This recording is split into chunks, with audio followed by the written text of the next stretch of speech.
नमस्कार, स्वागत है आप सबका एस्ट्रो पाठशाला के यूट्यूब चैनल पे। आज हमारे साथ जुड़े हुए हैं एस्ट्रोलॉजर सुनील वशिष्ठ सर और हम इनसे बातचीत करेंगे और इनसे एक सवाल पूछेंगे कि जैसा कि हर आदमी चाहता है कि मेरे जीवन में प्रतिष्ठा हो, मान सम्मान हो, तो ये जो पद, प्रतिष्ठा, मान और सम्मान है सर, वो किस ग्रह से मिलता है और इसका एस्ट्रोलॉजी में क्या महत्व है?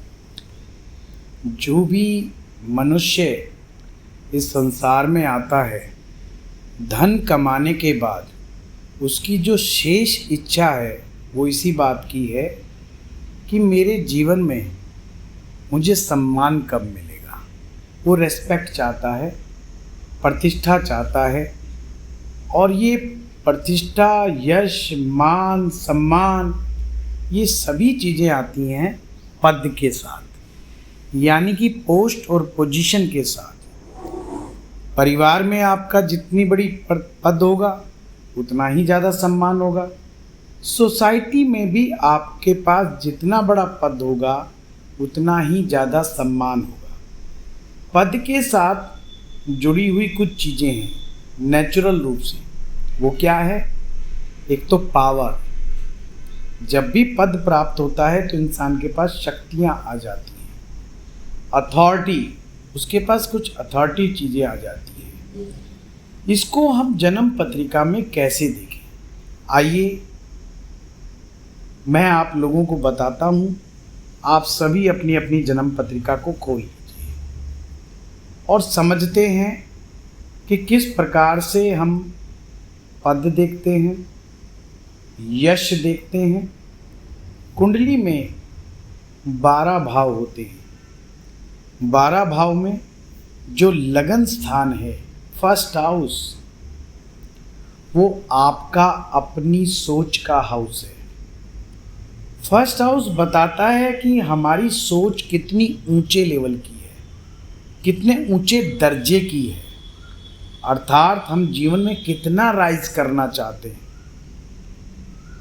सबसे ज़रूरी चीज़ है पद प्राप्ति, यश प्राप्ति की मनोकामना होना जी।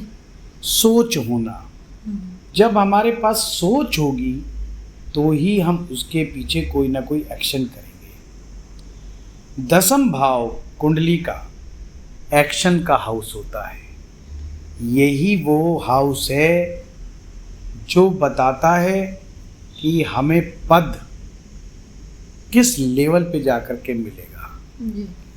यही वो भाव है जो हमें यश, मान, सम्मान सुनिश्चित करता है।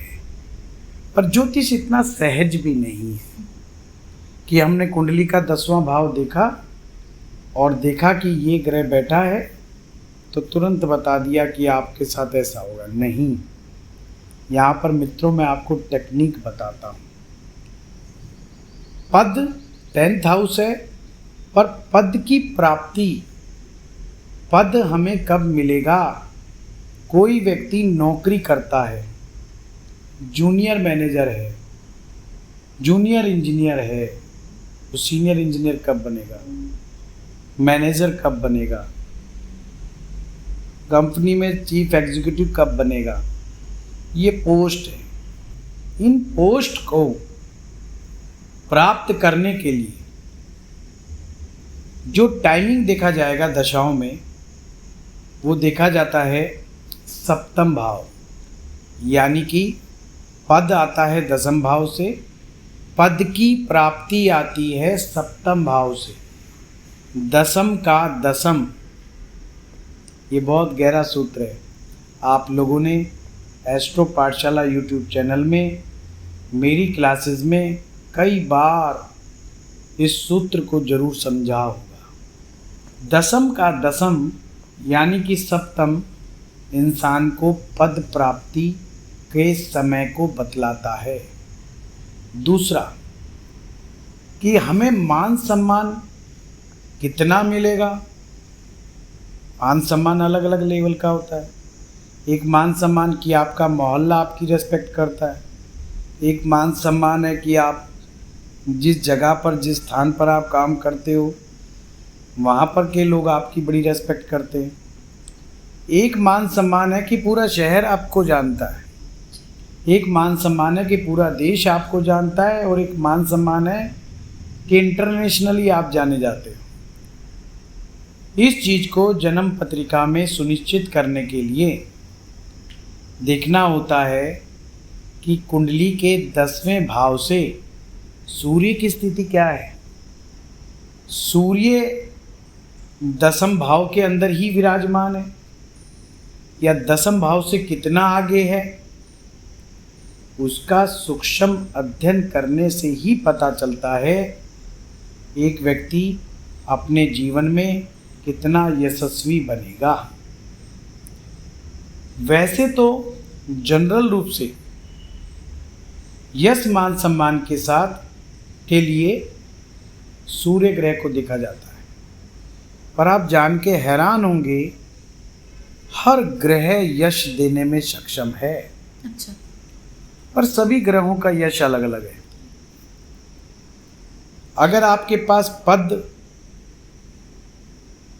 का जो यश है, जैसे आप मुख्यमंत्री बन जाएं, प्रधानमंत्री बन जाएं, आप किसी बड़ी आप आईएएस बन जाएं, आप बड़ी अथॉरिटी वाली पोस्ट पे पहुंच जाएं, ये सम्मान सूर्य और मंगल का सम्मान है। सूर्य और मंगल 2 ग्रह जब हमें पावर देते हैं तो हम ऐसे पदों पर पहुंच जाते हैं जी। एक फिल्मी हस्तियों का भी आपने देखा होगा। हाँ जी। लोग, उनका भी बड़ा फेम है, उनका भी बड़ा यश होता है। ये जो फेम है ये शुक्र ग्रह से आता है। अच्छा। फिर हम कहेंगे अरे साधु महात्मा भी तो बहुत, उनका भी बड़ा नाम है, लोग बड़ा चाहते हैं उनको, उनके एक दर्शन, एक झलक पाने के लिए लोग बड़े बेताब रहते हैं। यानी कि गुरु ग्रह, अच्छा।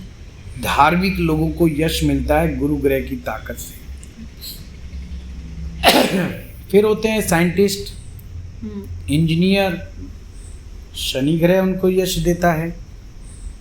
इसी प्रकार से बहुत सारे लोग हमारे ऐसे ऐसे फील्ड में होते हैं जो छिप करके काम करने वाले कार्य होते हैं, रिसर्च के काम होते हैं, उनमें राहु का बहुत बड़ा योगदान है। हर ग्रह सक्षम है, पर फिर भी ओवरऑल सूर्य ग्रह सुनिश्चित करता है कि आपका कितना सम्मान है। सम्मान का परिभाषा को भी हमें परिभाषित करना होगा। जब हम कुछ कहें और सामने वाला मान जाए, इसका मतलब वो आपका रिस्पेक्ट करता है। आपका गुरु आपसे कुछ कह रहा है, आप मान गए, इसका मतलब आपका गुरु का आप सम्मान करते हो। कई बार हम सम्मान तो करते हैं पर उनकी बातों से सहमत नहीं होते, पर उनकी बात को हम सामने से मना नहीं करते सम्मान के चलते। तो आपका सम्मान जीवन में कितना है, ये इस बात से आप माप सकते हैं कि आप किसी को कोई बात कहते हैं, वो आपकी बात मानता है कि नहीं मानता है। आप अपने घर में अपने बच्चों से, अपने स्पाउस से कोई बात कहते हैं, वो आपकी बात को इग्नोर करते हैं या डिनाई करते हैं, तो समझ लेना आपका मान सम्मान आपके घर में बिल्कुल नहीं है। आप अपने ऑफिस में कोई बात किसी को कहते हैं, लोग उसके लिए झगड़ पड़ते हैं, आपकी बात को नहीं सुनते हैं, तो भी आप समझ लेना आपका मान सम्मान नहीं है। यानी कि कुंडली में या तो 10म भाव गड़बड़ है या सूर्य ग्रह की स्थिति गड़बड़ है। इन दोनों को सही करना बहुत जरूरी है। 10वां भाव कर्म का भाव है और कर्म के साथ व्यक्ति कर्म में सम्मान चाहता है, रेस्पेक्ट चाहता है कि भाई हम काम कर रहे हैं, हमें उसके बदले में सम्मान मिलना चाहिए, रेस्पेक्ट मिलनी चाहिए। पर हर इंसान के साथ ऐसा नहीं होता है, सम्मान उनको नहीं मिलता है। ऐसे में उनको अपनी कुंडली पर जरूर फोकस करना चाहिए। इस कुंडली को और गहराई में जाके देखने के लिए, खास करके जो लोग नौकरी करते हैं, जो लोग बिजनेस करते हैं, जो लोग अपना काम करते हैं, कुंडली में एक चार्ट होता है जिसका नाम है D10 चार्ट, जिसे 10 मानसा कुंडली भी कहते हैं। D10 चार्ट में विराजमान सूर्य और 10वें भाव की स्थिति आपको बताती है कि आपके कार्य क्षेत्र में आपकी रेस्पेक्ट कितनी है, आपका डोमिनेशंस कितना है अपने क्षेत्र में, जिस क्षेत्र में भी आप कार्य कर रहे हो। अगर आपकी कुंडली में ये ग्रह अच्छी स्थिति में नहीं है तो निश्चित रूप से आपको यश मान सम्मान में कमी महसूस होगी। और कई बार तो ऐसा देखा जाता है, लोग झगड़े से बचने के लिए आपके मुंह पर तो कुछ नहीं कहते, पर जैसे ही आप गायब होते हो आपके पीठ पीछे जाकर के लोग बुराइयां करना शुरू कर देते हैं। आप किसी के भले की बात भी कहते हो तो भी लोग आपके पीठ पीछे आपकी बुराई करते हैं। ये एक ऐसा कष्ट है दीपिका की, इंसान को आत्मिक कष्ट होता है इससे, बिल्कुल सोल लेवल पे जाकर के वो कष्ट महसूस करता है कि मैं लोगों की भलाई की बात कह रहा हूँ और लोग मेरी बात को नहीं सुन रहे हैं। और ये समस्या कोई छोटी मोटी समस्या नहीं है, क्योंकि जीवन में मैं फिर से कहूँगा, जब अपना पेट भर जाता है, अपने परिवार का पेट भर जाता है, उसके बाद एक ही इच्छा शेष रहती है और वो इच्छा है सम्मान की, रेस्पेक्ट की। और सम्मान कार्य क्षेत्र के अलावा हमारे रिश्तों में, रिलेशनशिप में बहुत ज़रूरी है। कई बार लोग हमारे पास आते हैं, कहते हैं स्पाउस हमारा रेस्पेक्ट नहीं करता, यानी कि जीवन साथी आपका रेस्पेक्ट नहीं करता जी। जो मन चाहा बोल के निकल जाता है। आपको उसका भी बड़ा ही मानसिक कष्ट होता है कि यार ऐसा कैसे, जिसके लिए मैं बहुत कुछ कर रहा हूँ, जिसके लिए मैं दिन रात मेहनत कर रहा हूँ, उससे भी मुझे रेस्पेक्ट नहीं मिल रहा है। ये सारा का सारा खेल सूर्य के अधीन है। अब प्रश्न ये उठता है कि एक आम आदमी जो हमारा चैनल देख रहा है वो कैसे समझे कि मेरा सूर्य खराब है। एक जनरल क्या उसको समझ में आना चाहिए।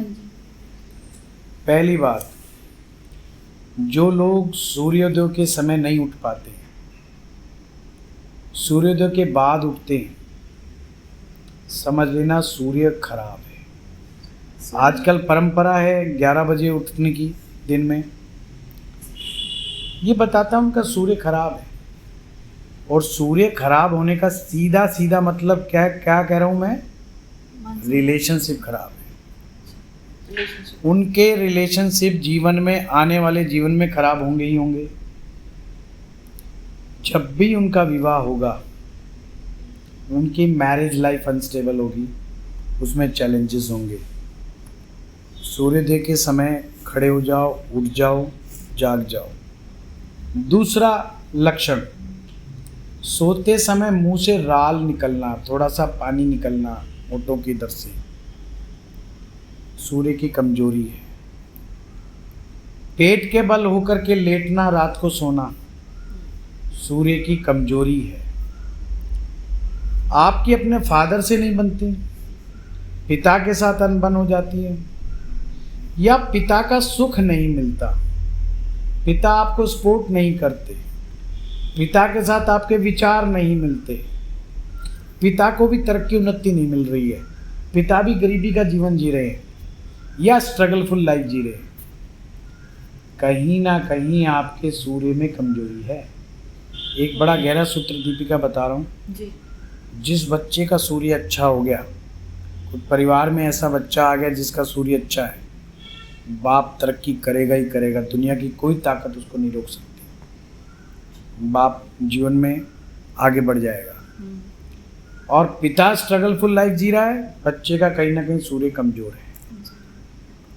तीसरी चीज़, हेल्थ में कहीं ना कहीं गड़बड़ी रहना, कोई ना कोई हेल्थ संबंधी इशू बने रहना लाइफ में, सूर्य की कमजोरी का लक्षण है। गवर्नमेंट जॉब से रिलेटेड दिक्कतें बहुत आना, सरकारी अधिकारियों के साथ बिल्कुल नहीं बनना, सरकार के साथ झगड़े हो जाना, सरकार के द्वारा मुकदमा आपके ऊपर हो जाए, ये सूर्य की कहीं ना कहीं कमजोरियां हैं। इन कमजोरियों को दूर करना बहुत जरूरी है। दूसरी चीज, रात को बहुत देर रात तक जागना, सोशल मीडिया पर बहुत लंबे समय तक बने रहना, अननेसेसरी, यानी कि आप उसका कोई उपयोग नहीं कर रहे हो, सीख कुछ नहीं रहे, बस टाइम पास, सीख भी नहीं रहे, टाइम वेस्ट कर रहे हैं जी। सूर्य क्या है? सूर्य काल का ज्ञान है जी।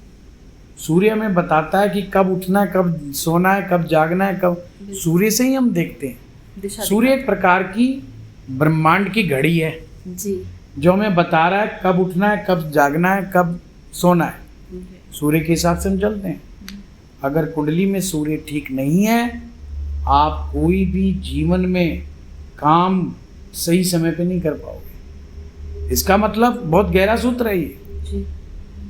शादी समय पे नहीं कर पाओगे, संतान होगी वो समय पे नहीं होगी, नौकरी लगेगी वो टाइम पे नहीं लगेगी, बिजनेस सेटल होने का टाइम वो टाइम पे नहीं होगा, या तो आपके काम बहुत डिले होंगे या सेटल ही नहीं होंगे।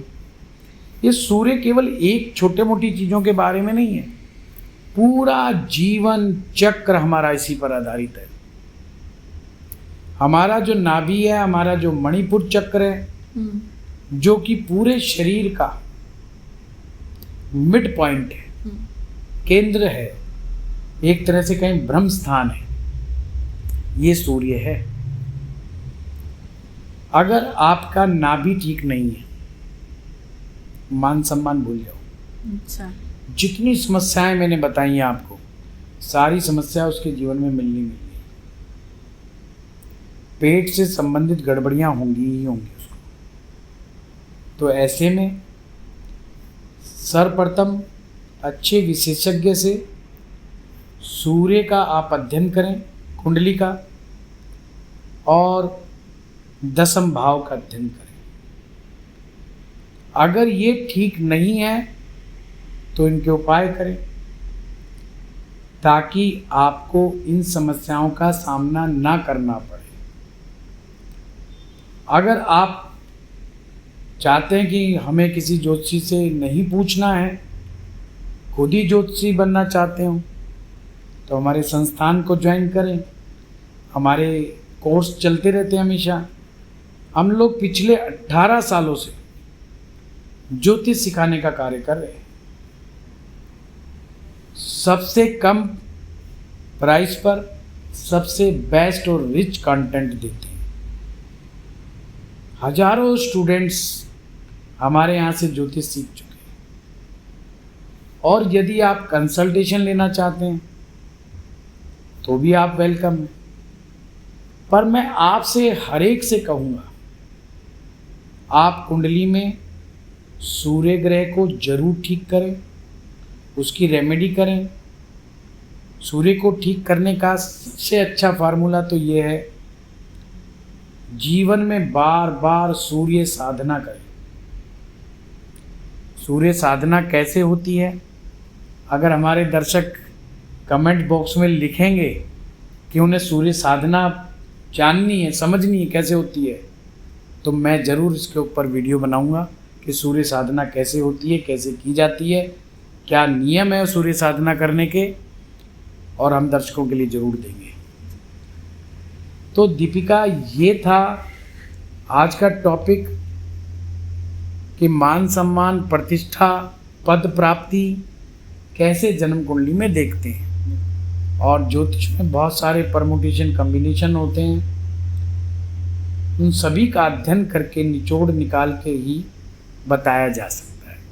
धन्यवाद सर, आपने बहुत अच्छे से एक्सप्लेन करा। मैं उम्मीद करती हूँ हमारे दर्शकों को सब कुछ समझ में आ गया है। और अब ये तो दर्शकों के ऊपर है कि क्या वो सूर्य साधना कैसे करनी है, वो जानना चाहते हैं या नहीं। अगर आप जानना चाहते हैं तो कमेंट बॉक्स में ज़रूर लिखें। और हाँ, अगर आपको कोई और टॉपिक पे वीडियो चाहिए तो भी हमें ज़रूर मेंशन करें। Thank you.